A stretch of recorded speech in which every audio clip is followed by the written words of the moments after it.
വിദ്യാഭ്യാസത്തിന് ഇറങ്ങുന്ന അല്ലെങ്കിൽ ഇറങ്ങിത്തിരിക്കുന്ന വിദ്യാർത്ഥികൾ ഏറ്റവും പ്രധാനമായി ശ്രദ്ധിക്കേണ്ട 5 കാര്യങ്ങളാണ് നമ്മൾ ഇന്ന് ഈ 30 മിനിറ്റ് ട്യൂട്ടോറിയലിൽ നമ്മൾ പങ്കുവയ്ക്കുന്നത്. ഈ 5 കാര്യങ്ങൾ ഏറ്റവും പ്രധാനപ്പെട്ടത് എന്ന് പറയാൻ ഇത് നമ്മൾ ഈ ട്യൂട്ടോറിയലിൽ ഉൾപ്പെടുത്താനുള്ള കാരണം എന്താണെന്ന് ചോദിച്ചു കഴിഞ്ഞാൽ, നമുക്കറിയാം നമ്മുടെ നാട്ടിൽ ഈ വിദേശ വിദ്യാഭ്യാസം എന്ന് പറയുന്നത് ഒരു പുതിയ കാര്യമല്ല. പക്ഷേ ഇപ്പോഴും പല വിദ്യാർത്ഥികളും കാണിക്കുന്ന ചില അല്ലെന്ന് ഒരിക്കൽ അവർ പല അബദ്ധങ്ങളും ചാടുന്നുണ്ട്. അപ്പം ഈ കാര്യങ്ങൾ നമ്മൾ കുറേ സ്റ്റുഡൻസിൻ്റെ ജീവിതത്തിൽ ഇങ്ങനെ കണ്ടപ്പോൾ നമുക്ക് മനസ്സിലായി, നമ്മൾ അതിനെപ്പറ്റി പഠിച്ചപ്പോൾ ഈ 5 കാര്യങ്ങൾ ശ്രദ്ധിച്ചാൽ തന്നെ ഒരു പരിധി വരെയുള്ള ബുദ്ധിമുട്ടുകൾ വിദേശ പഠന സമയത്തും അതിനുശേഷവും വിദ്യാർത്ഥികൾക്ക് ഒഴിവാക്കാൻ പറ്റും. അപ്പം ഈ വീഡിയോ സ്കിപ്പ് ചെയ്യാതെ അവസാനം വരെ കാണാൻ ശ്രമിക്കുക. ഇത് ഫ്രീ ട്യൂട്ടോറിയലാണ്. 30 മിനിറ്റ്സ് നമ്മളുടെ ഏറ്റവും പ്രധാനപ്പെട്ട 5 കാര്യങ്ങൾ, വിദേശ വിദ്യാഭ്യാസത്തിന് ഇറങ്ങിത്തിരിക്കുന്ന വിദ്യാർത്ഥികൾ ശ്രദ്ധിക്കേണ്ട ഏറ്റവും പ്രധാനപ്പെട്ട 5 കാര്യങ്ങളാണ് നമ്മൾ ഇതിൽ മെൻഷൻ ചെയ്യുന്നത്. ദയവ് ചെയ്ത് ഈ വീഡിയോ സ്കിപ്പ് ചെയ്യാതെ അവസാനം വരെ കാണുക. ഇതിൽ നമുക്ക് അബദ്ധങ്ങൾ വിദ്യാർത്ഥികളുടെ കുറയ്ക്കാൻ വേണ്ടിയാണ് നമ്മൾ ഈ വീഡിയോ ചെയ്യുന്നത്. അപ്പം ഏറ്റവും ശ്രദ്ധയോടെ ഈ വീഡിയോ കാണുക. എന്ത് സംശയം ഉണ്ടെങ്കിലും ചോദിക്കുക. ഓക്കെ.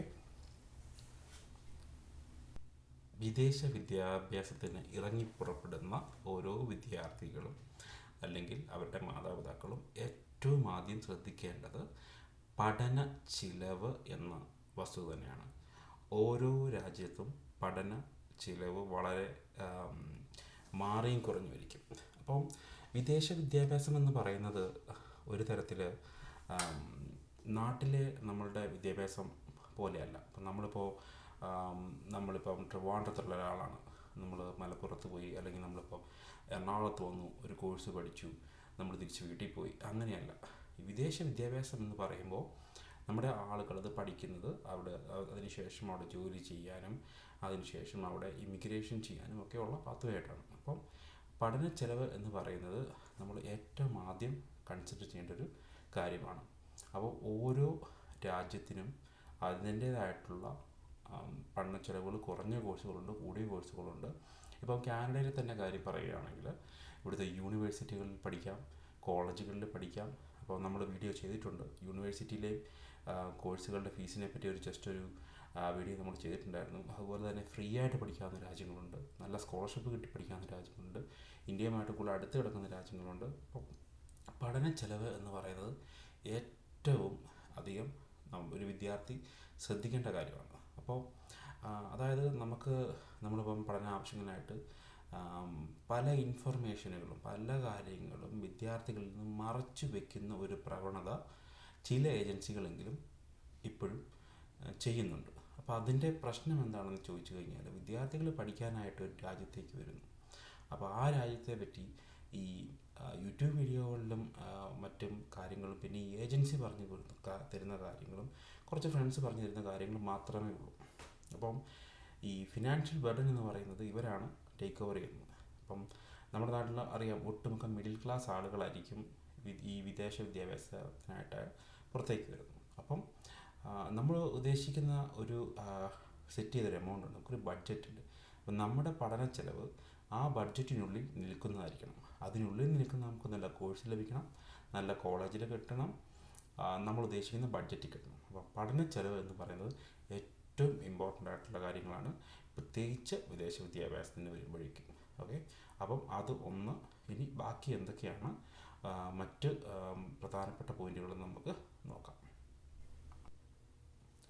വിദേശ വിദ്യാഭ്യാസത്തിന് ഇറങ്ങുന്ന വിദ്യാർത്ഥികൾ ശ്രദ്ധിക്കേണ്ട ഏറ്റവും വലിയ രണ്ടാമത്തെ കാര്യം എന്ന് പറയുന്നത് PR സിറ്റിസൺഷിപ്പ് കിട്ടാനുള്ള സാധ്യതകളാണ്.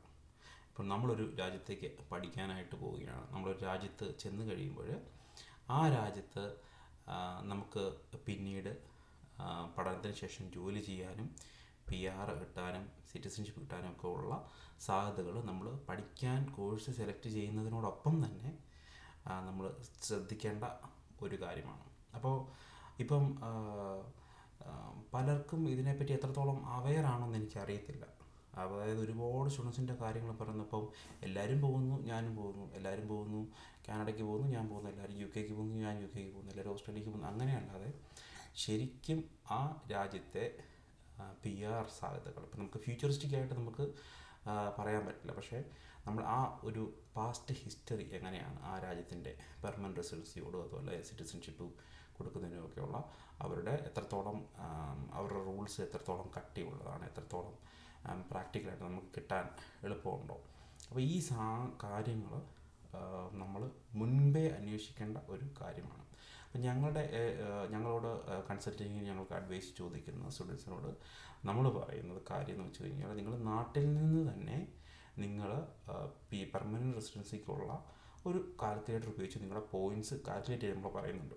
അപ്പം പലരും ചോദിക്കും ഇത് എന്താ നമ്മൾ ഇത് ചെയ്യുന്നതിൻ്റെ കാര്യം പലർക്കും അറിയത്തില്ല. അപ്പം നമ്മൾ പറയുന്നതിൻ്റെ കാര്യം എന്ന് വെച്ച് കഴിഞ്ഞാൽ അപ്പോൾ നമുക്ക് മനസ്സിലാവും ഇപ്പം ഏത് ലെവലിലാണ് ഈ കാര്യങ്ങൾ നടന്നുകൊണ്ടിരിക്കുന്നതെന്നും എത്രയാണ് അവരുടെ പോയിൻറ്റ്സും മറ്റും മീറ്റ് ചെയ്യാനുള്ള കഷ്ടപ്പാട് എത്രയെന്ന് അവർക്ക് മനസ്സിലാവും. അപ്പം അവരെ കുറച്ചും കൂടെ പ്രിപ്പയർഡ് ആയ ശേഷം അവർക്ക് വിദേശ വിദ്യാഭ്യാസത്തിന് വരാനായിട്ടോ അല്ലെങ്കിൽ ഒരുങ്ങാനായിട്ടോ പറ്റും. ഇതില്ല എങ്കിൽ സംഭവിക്കുന്നതെന്ന് ചോദിച്ചു കഴിഞ്ഞാൽ പല വിദ്യാർത്ഥികളും പഠനം ചൂസ് ചെയ്തതിന് ശേഷം പിന്നീട് അവർ സ്ട്രഗിൾ ചെയ്യും. നമ്മൾ ഒത്തിരി കണ്ടിട്ടുണ്ട്. അപ്പം നല്ല ജോലിയില്ല, എക്സ്പീരിയൻസ് ഇല്ല, അവർക്ക് ഫീൽഡിൽ കയറാൻ പറ്റുന്നില്ല. അപ്പം അതുകൊണ്ട് തന്നെ പി ആറിന് പോയിൻ്റ് മീറ്റ് ചെയ്യുന്നില്ല. അപ്പം കഴിഞ്ഞിടയ്ക്ക് കുറച്ച് വിദ്യാർത്ഥികളെ നമ്മൾ സംസാരിക്കാനിടയായി. അപ്പോൾ അവർ പറഞ്ഞു, ചേട്ടാ ആടുജീവിതമാണ് ചേട്ടാ എന്ന് പറഞ്ഞു. ആടുജീവിതം. അപ്പം അത്രയ്ക്ക് അവരുടെ അവസ്ഥ അത്ര പരിതാപകരമായതുകൊണ്ടാണ് അവരത് പറയുന്നത്. അപ്പോൾ പഠനത്തിന് ഒരു രാജ്യം ചൂസ് ചെയ്യുന്നതിന് മുമ്പും ഒരു കോഴ്സ് ചൂസ് ചെയ്യുന്നതിനോടൊപ്പവും തന്നെയും നമ്മൾ ചെയ്യേണ്ട ഒരു കാര്യമാണ് ആ രാജ്യത്തെ പി ആർ സാധ്യതകളും സിറ്റിസൺഷിപ്പ് സാധ്യതകളും എക്സ്പ്ലോർ ചെയ്യുക എന്നുള്ളത്.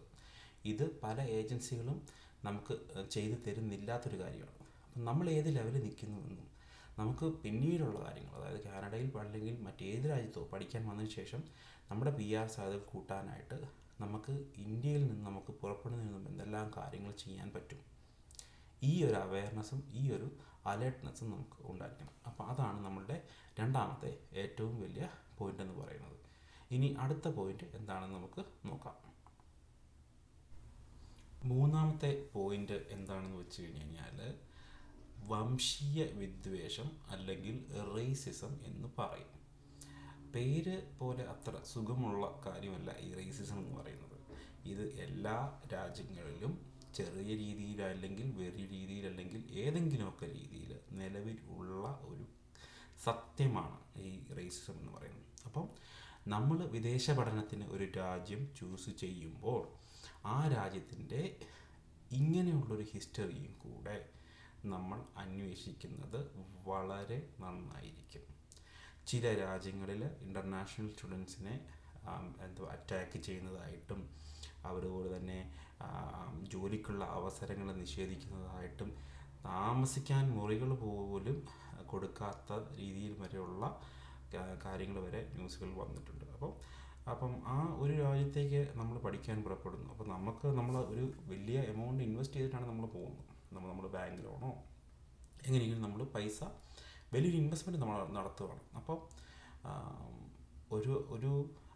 നമ്മൾ പോകുന്നത് ഒരു റേസിസം ഫ്രീ കൺട്രിയിലേക്ക് എന്ന് പറഞ്ഞാൽ അത് ഒരിക്കലും പോസിബിൾ ആയിട്ടുള്ള കാര്യമല്ല. പക്ഷേ നിലവിൽ നമുക്ക് പബ്ലിക് സിസ്റ്റത്തിൻ്റെ സപ്പോർട്ടുള്ളതും റേസിസത്തിൻ്റെ എന്താ പറയുക നെഗറ്റീവ് എഫക്ട്സ് ഏറ്റവും കുറഞ്ഞതുമായിട്ടുള്ള രാജ്യത്തേക്ക് പോകാനായിരിക്കണം നമ്മൾ ശ്രമിക്കുക. അപ്പം റേസിസം എന്നുള്ള ഒരു എക്സ്പീരിയൻസ് ചെറിയ രീതിയിലെങ്കിലും അനുഭവിക്കാത്തവരായിട്ട് വിദേശത്ത് വർക്ക് ചെയ്യുന്നവരോ സ്റ്റുഡൻസോ ആയിട്ടോ ഉള്ള ആരും തന്നെ ഉണ്ടാകില്ല എന്നാണ് എൻ്റെ ഒരു വിലയിരുത്തൽ. എന്നിരുന്നാലും ഇതുവരെ ഇന്ത്യക്ക് പുറത്ത് പോയിട്ടില്ലാത്ത ജീവിച്ചിട്ടില്ലാത്ത ആളുകൾ സ്റ്റുഡൻസ് പ്രത്യേകിച്ച് യങ് ആയിട്ടുള്ളവർ ഒരു പുറത്തേക്കൊരു കൺട്രിയിലേക്ക് പോകുമ്പോൾ ഈ ഒരു കാര്യം വളരെ ഇമ്പോർട്ടൻ്റ് ആണ്. നമ്മുടെ മനസ്സ് മടുപ്പിക്കുന്ന അങ്ങനെയുള്ള വേർതിരിവുകൾ, അങ്ങനെയുള്ള മാറ്റി നിർത്തലുകൾ ജീവിതത്തിൽ അനുഭവിച്ചിട്ടില്ലാത്ത കുട്ടികൾ ഇത്തരം റേസിസം കൂടുതലുള്ള രാജ്യങ്ങളിൽ പോകുമ്പോൾ അവർക്കത് വലിയ ബുദ്ധിമുട്ടാവുകയും ചിലരൊക്കെ പഠനം തന്നെ നിർത്തി തിരിച്ചു പോകുന്ന കേസുകൾ വരെ ഉണ്ടായിട്ടുണ്ട്. ഈയിടെ നമ്മുടെ മലയാള സിനിമയിലെ ഒരു വലിയ സിനിമ നടി, അവർ ഇതുപോലെ വിദ്യാഭ്യാസത്തിന് പോയിട്ട് അവർക്ക് റേസിസം അനുഭവം ഉണ്ടാവുകയും അവർ പഠനം നിർത്തി വരുന്നതുമായിട്ടുള്ള യൂട്യൂബ് വീഡിയോയിലൊക്കെ നമ്മൾ കണ്ടിട്ടുള്ളതാണ്. അപ്പം ഒരു കൺട്രി പഠനത്തിന് തിരഞ്ഞെടുക്കുമ്പോൾ ആ കൺട്രിയുടെ പാസ്റ്റ് ഹിസ്റ്ററി എന്താണ്, മുമ്പ് അവിടെ പോയിരിക്കുന്നവർ അനുഭവങ്ങൾ എന്താണ്. അപ്പം എങ്ങനെയുണ്ട് UK, അല്ലെ എങ്ങനെയുണ്ട് ഓസ്ട്രേലിയ, അല്ലെ എങ്ങനെയുണ്ട് കാനഡ എന്ന് പറയുമ്പോൾ ഈ റഫായിട്ട് വേഗമായിട്ട് പറയുന്നതല്ലാതെ ഇങ്ങനെയുള്ള കോർ കാര്യങ്ങൾ നമ്മൾ പരിശോധിക്കണം. ഇത് അവിടെ നടക്കുന്നതുകൊണ്ട് ഇവിടെ നടക്കുന്നില്ല എന്നല്ല, നമ്മൾ ഇതിൻ്റെ ഒരു വിക്റ്റിം ആകുന്നിടം വരെ നമുക്ക് റേസിസം എന്ന് പറയുന്നത് വെറും ഡിക്ഷണറിയിലെ ഒരു വേർഡ് മാത്രമാണ്. അപ്പോൾ തീർച്ചയായിട്ടും വിദ്യാർത്ഥികൾ ഈ ഒരു കാര്യം കൂടെ പരിഗണിക്കണം വിദേശ വിദ്യാഭ്യാസത്തിന് ഒരുങ്ങുന്നതിന് മുമ്പ്.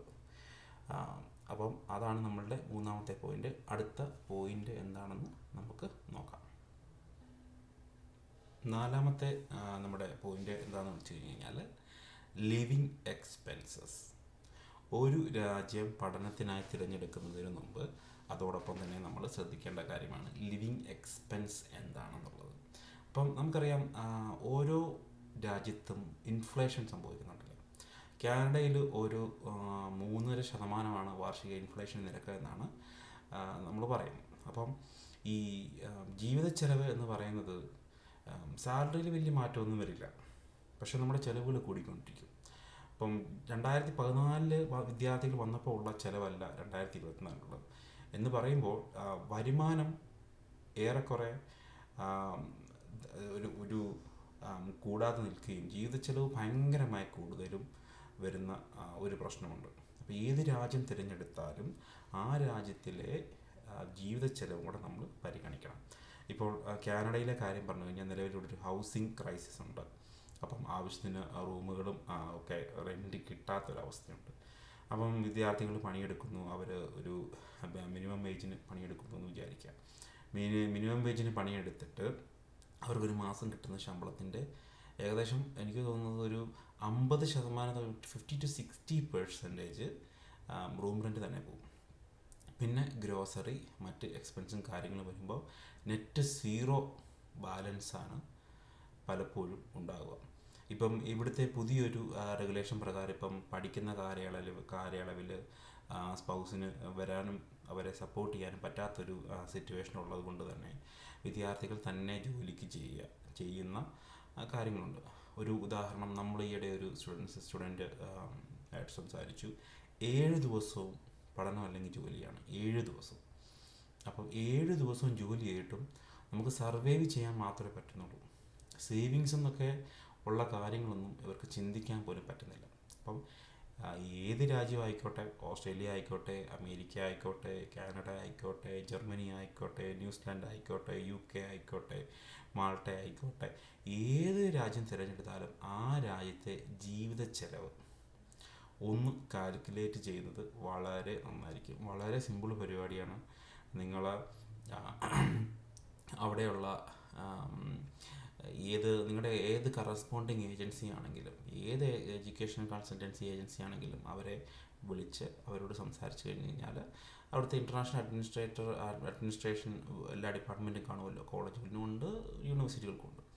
അവർക്ക് ഏകദേശം ഒരു ഐഡിയ തരാൻ പറ്റും. പക്ഷെ അത് ഇച്ചിരി കൂടുതലായിരിക്കും, അവർ തരുന്ന കണക്കുകൾ കുറച്ച് കൂടുതലായിരിക്കും. അതേസമയം നമ്മളവിടെ ഓൾറെഡി പഠിക്കാൻ പോയിട്ടുള്ള വിദ്യാർത്ഥികൾ ആയിട്ട് നമ്മൾ കോണ്ടാക്ട് ചെയ്ത് ഈ ഒരു ബഡ്ജറ്റ് നമ്മൾ ഒന്ന് കാൽക്കുലേറ്റ് ചെയ്യണം. റെൻ്റ് എത്രയാവും, ബാക്കിയുള്ള എന്ത് എക്സ്പെൻസുകൾ കാര്യങ്ങൾ നമുക്ക് വരും എന്നുള്ള കാര്യങ്ങളുടെ നമ്മൾ ഒരു ബഡ്ജറ്റ് ക്രിയേറ്റ് ചെയ്ത് കഴിഞ്ഞാൽ നമുക്ക് മിനിമം വേജ് വെച്ച് നമ്മൾ ഒരു ഇൻകവും ഈ ഒരു ബഡ്ജറ്റോട് നമ്മൾ ടാലി ചെയ്ത് നോക്കുമ്പോൾ നമുക്ക് ലിവിങ് എക്സ്പെൻസ് ഏകദേശം അറിയാൻ പറ്റും. അപ്പം ഇതിൻ്റെ ഇമ്പോർട്ടൻസ് എന്താണെന്ന് ചോദിച്ചു കഴിഞ്ഞ് കഴിഞ്ഞാൽ ഓൾറെഡി ലോണും മറ്റ് കാര്യങ്ങളും എടുത്ത് വരുന്ന സ്റ്റുഡൻസ് അവർക്ക് ലിവിങ് എക്സ്പെൻസ് മീറ്റ് ചെയ്യാൻ പറ്റുന്നില്ലെങ്കിൽ അവർക്ക് പിന്നീടും അവരുടെ പേരൻസിനെ ആശ്രയിക്കേണ്ടി വരും ചെയ്യും. അല്ലെങ്കിൽ അവർ ക്യാഷ് ജോബ് പോലുള്ള മറ്റ് കാര്യങ്ങളിലേക്ക് തിരിയേണ്ടി വരും. അത് കൂടുതൽ അവരെ വൾണറബിൾ ആക്കും.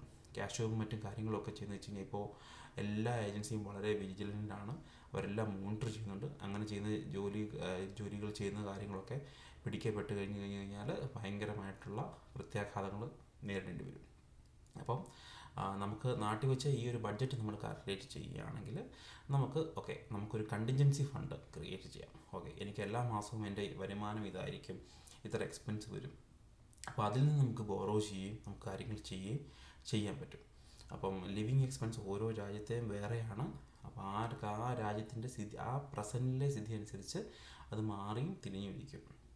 അപ്പം ഈ ഒരു ലിവിങ് എക്സ്പെൻസും കൂടെ നമ്മൾ കാൽക്കുലേറ്റ് ചെയ്യണം. ലിവിങ് എക്സ്പെൻസിനോട് തന്നെ ചേർത്ത് പറയേണ്ട മറ്റൊരു കാര്യമാണ് എയർ ഫെയർ കൊടുക്കേണ്ടത്. അതായത് നമുക്കിപ്പം ജർമ്മനിയിൽ നിന്ന് നമുക്ക് നാട്ടിലേക്കുള്ള ദൂരം അല്ല കാനഡ എന്നുള്ളത്. അപ്പം എയർ ഫെയറും അതനുസരിച്ച് മാറി മാറി വരും.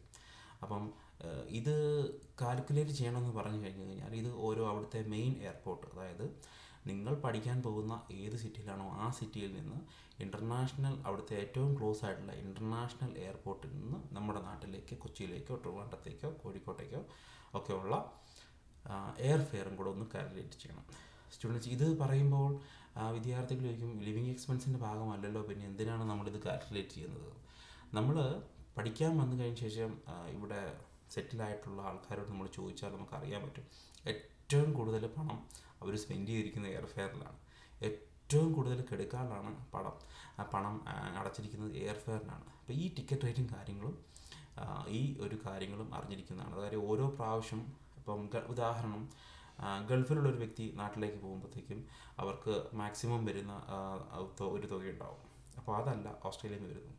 അപ്പം നമ്മുടെ സ്റ്റുഡൻറ്റ് ഡെസ്റ്റിനേഷൻ, നമ്മുടെ സ്റ്റഡി ഡെസ്റ്റിനേഷൻ നമ്മൾ ഡിസൈഡ് ചെയ്യാൻ പോകുന്നതേ ഉള്ളൂ. നമ്മൾ തീരുമാനിച്ചില്ല എങ്കിൽ നമുക്കവിടെ ഓപ്ഷനുണ്ട്. നമുക്കവിടെ ഓപ്ഷനുണ്ട്. കാര്യം നാളെ നമുക്ക് നാട്ടിൽ പോകണം, നമുക്ക് സ്പൗസ് ഉണ്ട്, നാട്ടിൽ പോകണം, ഫാമിലി ആയിക്കഴിഞ്ഞാൽ നാട്ടിൽ പോകണം, നാട്ടിൽ നിന്ന് ആരെങ്കിലും ഇങ്ങോട്ട് വരണം. അപ്പം നമ്മുടെ ബഡ്ജറ്റിനെയും നമ്മുടെ ലോങ് ടൈം ആയിട്ടുള്ള നമ്മുടെ ഫിനാൻഷ്യൽ ഹെൽത്തിനെയും വളരെയധികം ബാധിക്കുന്ന ഒരു കാര്യമാണ് ഈ ലിവിങ് എക്സ്പെൻസും ആ രാജ്യത്തെ ഇൻഫ്ലേഷൻ റേറ്റും അതുപോലെ തന്നെ എയർ ഫെയർ എന്ന് പറയുന്ന കാര്യങ്ങൾ. അപ്പം ഇതും പഠനത്തോടൊപ്പം തന്നെ നമ്മൾ ശ്രദ്ധയോടെ നമ്മൾ ചൂസ് ചെയ്ത് കഴിഞ്ഞാൽ നമുക്കൊരുപാട് മെച്ചം അതുകൊണ്ടുണ്ട്. അപ്പം ഇതാണ് നമ്മുടെ 4ാമത്തെ പോയിന്റ്. അടുത്ത പോയിന്റ് എന്താണെന്ന് നമുക്ക് പരിശോധിക്കാം. അപ്പോൾ നമ്മുടെ 5ാമത്തെ പോയിന്റ് എന്താണെന്ന് വെച്ച് കഴിഞ്ഞാൽ, നമ്മൾ ഏതെങ്കിലും വിദേശ രാജ്യം പഠനത്തിന് മുമ്പ് തിരഞ്ഞെടുക്കുന്നതിന് മുമ്പ് ആ രാജ്യത്തിന് ഇന്ത്യയുമായിട്ടുള്ള നയതന്ത്രം, റിലേഷൻഷിപ്പ് എങ്ങനെയുണ്ട് എന്നുള്ള കാര്യം വളരെ ഇഴകേറി പരിശോധിക്കേണ്ട ഒരു കാര്യമാണ്. അപ്പോൾ ഉദാഹരണം, നമുക്ക് പൊളിറ്റിക്കലായിട്ടുള്ള ഒരു പ്രശ്നമുള്ള ഒരു രാജ്യത്തേക്കാണ് നമ്മൾ പഠിക്കാൻ പോകുന്നതെങ്കിൽ നമ്മൾ പഠന കാലയളവിലോ അതിനുശേഷമോ നമ്മുടെ ഇമിഗ്രേഷൻ സമയത്തോ ഒക്കെ നമുക്ക് ഒരുപാട് പ്രശ്നങ്ങൾ അതുകൊണ്ട് ഉണ്ടാകാൻ സാധ്യതയുണ്ട്. ഉദാഹരണം, ഇപ്പോൾ ചൈനയിൽ പഠിക്കാൻ പോകുന്ന ആളുകൾ, MBBS മറ്റ് കാര്യങ്ങളൊക്കെ പഠിക്കാൻ പോകുന്നവർ, അപ്പം ചൈനയായിട്ട് നിലവിൽ ഇന്ത്യക്ക് പ്രശ്നങ്ങളൊന്നുമില്ല എങ്കിൽ തന്നെയും നമുക്ക് ഏവർക്കും അറിയാം എപ്പോഴും ഒരു പ്രശ്ന സാധ്യത ഉള്ള ഒരു രാജ്യമാണ് ചൈന. നമുക്ക് ഇന്ത്യയുമായിട്ട് നയതന്ത്ര പ്രശ്നങ്ങൾ നിലവിലൊന്നുമില്ല, പക്ഷേ അതുപോലെ ഞാനൊരു ഉദാഹരണം പറഞ്ഞു എന്ന് മാത്രമേ ഉള്ളൂ. അതുപോലെ തന്നെ കാനഡയുമായിട്ട് നമുക്ക് അറിയാം, കഴിഞ്ഞിടയ്ക്കൊക്കെ വാർത്ത ഉണ്ടായിരുന്നു, പഴയ ഇതിനു മുമ്പുണ്ടായിരുന്ന ഗവൺമെൻറ്റുമായിട്ട് ഇന്ത്യൻ നയതന്ത്ര ഉദ്യോഗസ്ഥരെ പുറത്താക്കുകയും അതുപോലെ കനേഡിയൻ നയതന്ത്ര ഉദ്യോഗസ്ഥരെ പുറത്താക്കുകയും ഒക്കെ ചെയ്തിരുന്നു. അപ്പം വിദ്യാർത്ഥികൾ നമ്മൾ ഒരു രാജ്യം തിരഞ്ഞെടുക്കുക, പഠിക്കുക എന്നതിലുപരി നമ്മൾ പിന്നീടാണ് ഇങ്ങനെയുള്ള കാര്യങ്ങളുടെ നമ്മളെ അഫക്റ്റ് ചെയ്യുന്നതായിട്ടുള്ള പല കാര്യങ്ങളും ഉണ്ട്. അപ്പം അതിൽ ഈ ഒരു കാര്യങ്ങളൂടെ നമ്മൾ നോക്കണം. നമ്മുടെ രാജ്യവുമായിട്ട് ഊഷ്മളമായിട്ടുള്ളൊരു ബന്ധം ഞാൻ പഠിക്കാൻ പോകുന്ന ഈ രാജ്യത്തിനുണ്ടോ? അത് അമേരിക്ക ആയിക്കോട്ടെ, UK ആയിക്കോട്ടെ, യൂറോപ്പ് ഏത് രാജ്യവും ആയിക്കോട്ടെ, ഇന്ത്യയുമായിട്ട് നയതന്ത്രമായിട്ട് നല്ല ബന്ധമുണ്ടോ, ഇതിനു മുമ്പ് എങ്ങനെയുണ്ടായിരുന്നു എന്നുള്ളത് വളരെയധികം ഇമ്പോർട്ടൻ്റ് ആയിട്ടുള്ള കാര്യമാണ്. ഇതിൽ നിന്ന് വരികിൽ നമ്മുടെ പഠന കാലയളവിൽ ഒരു പ്രശ്നം സംഭവിച്ചു കഴിഞ്ഞാൽ നമുക്ക് അത് ഒരുപാട് ബുദ്ധിമുട്ടുണ്ടാക്കും. ഇത് വീണ്ടും വീണ്ടും എടുത്ത് പറയുന്നത് ചോദിച്ചു കഴിഞ്ഞാൽ, വിദേശ വിദ്യാഭ്യാസത്തിനുള്ള ചിലവ് ഭയങ്കരമായിട്ട് വർദ്ധിച്ചു, വളരെയധികം കൂടി ഒരു സാഹചര്യമാണ്. അപ്പം ഇത്രയും തുക നമ്മൾ ഇൻവെസ്റ്റ് ചെയ്യുകയാണ്. നമ്മൾ ഇൻവെസ്റ്റ് ചെയ്യാന്ന് വെച്ചാൽ നമ്മളെ തന്നെയാണ് ഇൻവെസ്റ്റ് ചെയ്യുന്നത്. ഓക്കെ, നമ്മളിൽ തന്നെ ഇൻവെസ്റ്റ് ചെയ്യുകയാണ്. അപ്പം റിസ്ക് ഉണ്ട്, എല്ലാ ചെറിയ രീതിയിലുള്ള റിസ്ക് അല്ലെങ്കിൽ വലിയ രീതിയിലുള്ള റിസ്ക് ഉണ്ട്. പക്ഷേ ഏറ്റവും കുറഞ്ഞ രീതിയിൽ ആ റിസ്ക് കൊണ്ടുവരാനാണ് നമ്മൾ ഈ പറഞ്ഞ കാര്യങ്ങളൊക്കെ ഉപകരിക്കുക.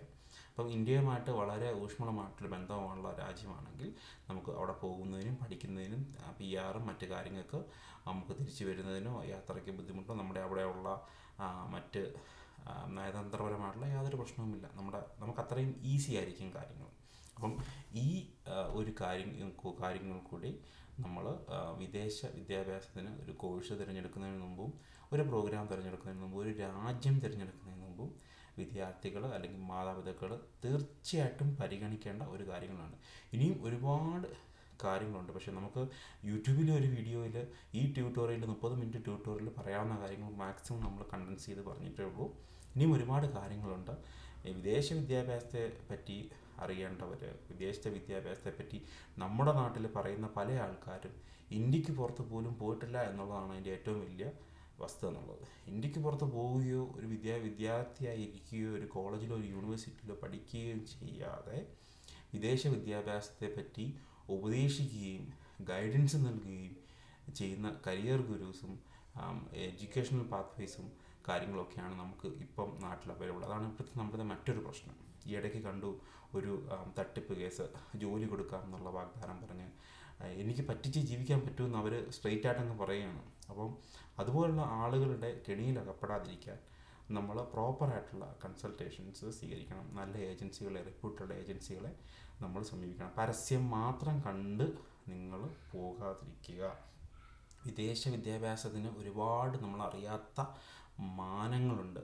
വിദ്യാർത്ഥികൾ ഒരുപാട് സ്ട്രഗിൾ ചെയ്യുന്നതും മറ്റുമായിട്ടുള്ള ഒരുപാട് തലങ്ങളുണ്ട്. അപ്പം നമ്മുടെ വിദ്യാർത്ഥികൾ, നമ്മുടെ മക്കൾ മറ്റ് രാജ്യങ്ങൾക്ക് പോയി സ്ട്രഗിൾ ചെയ്യാതിരിക്കാനുള്ള വഴിയാണ് നമ്മൾ പറയുന്നത്. ഏറ്റവും കുറച്ച് അവർക്ക് ഇൻഡിപെൻഡൻ്റ് ആവണം, കുറച്ച് കാര്യങ്ങളിൽ അവരെ എക്സ്പോഷർ കിട്ടണം, ലോകപരിചയം കിട്ടണം, ഇതൊക്കെ ശരിയാണ്. പക്ഷേ അവർക്കുള്ള ഇവിടെയുള്ള ചില കാര്യങ്ങൾ, ഇങ്ങനെയുള്ള ചില മുന്നൊരുക്കങ്ങൾ നടത്തിക്കഴിഞ്ഞാൽ വളരെ ഈസി ആയിട്ട് അവരുടെ പഠന കാലയളവ് പൂർത്തിയാക്കാനും നമ്മൾ ഉദ്ദേശിച്ച കാര്യങ്ങൾ നമുക്ക് അച്ചീവ് ചെയ്യാനും പറ്റും. അപ്പോൾ അതുകൊണ്ട് നമ്മുടെ കൺസൾട്ടൻസി ആർക്കും കോൺടാക്റ്റ് ചെയ്യാവുന്നതാണ്.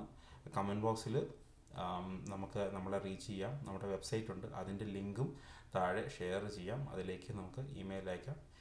അപ്പം എന്ത് തരം ഗൈഡൻസിനും കൺസൾട്ടേഷനും നമ്മളെ സമീപിക്കാവുന്നതാണ്. ക്യാമ്പസ് മിറർ ദയവ് ചെയ്ത് ഈ വീഡിയോ മുഴുവൻ കാണുക. വിദേശ വിദ്യാഭ്യാസത്തിന് ഒരുങ്ങി നിൽക്കുന്ന വിദ്യാർത്ഥികളുണ്ടെങ്കിൽ അവർക്ക് ഷെയർ ചെയ്യുക. നമ്മുടെ ചാനലും സപ്പോർട്ട് ചെയ്യുക, സബ്സ്ക്രൈബ് ചെയ്യുക പ്ലീസ്. Thank you.